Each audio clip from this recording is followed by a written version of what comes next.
Mayong adlaw mga badi. Pasensya na nga moagi na pud ko sa inyong FB. Mag-update lang ko sa hitsura sa among opisina. Kada weekend gyud ni nga samok ug magkaguliyang pirmi. Kabalo ba ka badi nga ang mga magturis paingon diri sa dili pa na sila molarga? Nag-research ug nagpangita na sila og unsay solusyon sa ilang problema. Ug usa na ana sa gikaingon ko na nga kasagaran nga problema sa mga turista ang ilang mga pasalubong ug pinalit sa Dungmyo ug Dungdemon. Kabalo na bayatan na well-known ning mga lugara. Kung sa Cebu pa, murag Carbon. O kung sa Manila, mura na og Divisoria. Pag-abutan ng mga turista sa Korea badi, diretso dayon na og tawag sa among opisina. Ang uban gani matingala mi kay moabot lang og kalit, maglukdo og bitbit sa ilang mga pinalit. Mao na kung naay amiga ug amigo mo nga mongari og Korea badi, ayaw tahon kalimti ug rekomenda ang Allen Cargo Express Korea. Barato, may mobile application, may mga promotion ug maabi-abihon.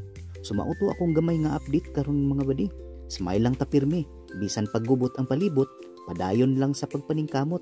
Hangtod sa sunod update badi.